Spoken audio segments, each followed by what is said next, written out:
कबीर बहुत कोशिश करता है कि वाजिद को पकड़ ले, मगर कबीर गोली लगने की वजह से ऐसा नहीं कर सकता और वाजिद अस्पताल से भाग जाता है।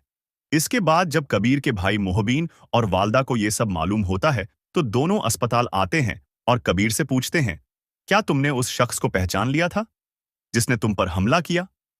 ये सुनकर कबीर कहता है, जिसने हमला किया इसने मुंह पर काली चादर ली हुई थी और मैंने बहुत कोशिश की, मगर मैं उसे पकड़ नहीं सका।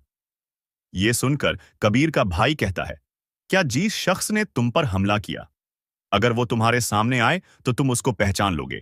इतनी देर में सिकंदर भी वहां आ जाता है। जिस पर कबीर की वालदात सिकंदर से कहती है, मेरे बेटे ने तुम्हारी बहन की इज्जत बचाई और तुमने मेरे बेटे को ही कत्ल करने की कोशिश की। ये सुनकर सिकंदर कहता है, मैं इतना भैरत नहीं कि जिस कबीर ने मेरी बहन की इज्जत अपनी जान पर खेलकर बचाई हो। मैं इसी को कत्ल करवाने की कोशिश करूंगा। ये सुनकर कबीर की वादा कहती है, अब तो सरफराज भी जेल में है, फिर ये किसने किया? जिस पर कबीर अपनी वादा और सिकंदर से कहता है, आप दोनों आपस में लड़ना बंद करें और मेरी बात और से सुने। इसके बाद कबीर कहता है, कोई तीसरा शख्स है जो हमारी दुश्मनी से फायदा उठाना चाहता है, जिसने पहली बार रिया को अगवा करने की कोशिश की और जिसने आज मुझ पर हमला किया, और दोनों एक ही हैं। यह सुनकर सिकंदर कहता है, रिया को पहली बार भी सरफराज ने अगवा करने की कोशिश की। यह सुनकर कबीर कहता है, ऐसा नहीं है, मैंने मालूम करवाया है। जिन लोगों ने पहली बार रिया को अगवा करने की कोशिश की वो सरफराज के आदमी नहीं थे, क्योंकि सरफराज उस वक्त मुझे नहीं जानता था और ना रिया को, और जिस दिन रिया को अगवा करने की कोशिश की गई उसके 10 दिन बाद मैंने सरफराज को एक रेस्टोरेंट में मारा था। तो आप सोचो, 10 दिन पहले सरफराज रिया को क्यों अगवा करता? इसीलिए आप दोनों आपस में लड़ने से बेहतर है उस तीसरे शख्स को तलाश करें जो हमारी दुश्मनी से फायदा उठाना चाहता है। दूसरी तरफ सिकंदर वाजिद के पास जाता है और कहता है, तुमने मुझे कहा था कि रिया को पहली बार भी सरफराज ने अगवा करने की कोशिश की थी। इस बात का तुम्हारे पास क्या सबूत है?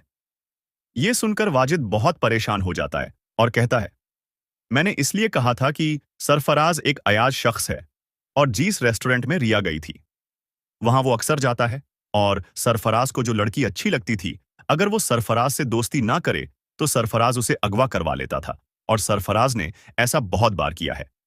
दूसरी तरफ बाजी सिकंदर की बहन अस्मा को कॉल करता है और कहता है, मैंने बहुत कोशिश की, कबीर को कत्ल कर दो, मगर जब मैंने कबीर पर हमला किया तो कबीर की आंख खुल गई और मुझे वहां से भागना पड़ा। यह सुनकर सिकंदर की बहन अस्मा कहती है, तुम्हें कबीर ने पहचाना तो नहीं?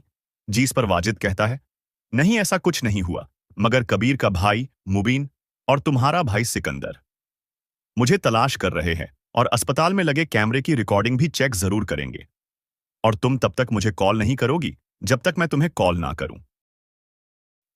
यह सुनकर सिकंदर की बहन अस्मा कहती है, एक बात याद रखना, अगर कबीर और रिया की शादी हो गई तो फिर हमारी शादी कभी नहीं होगी।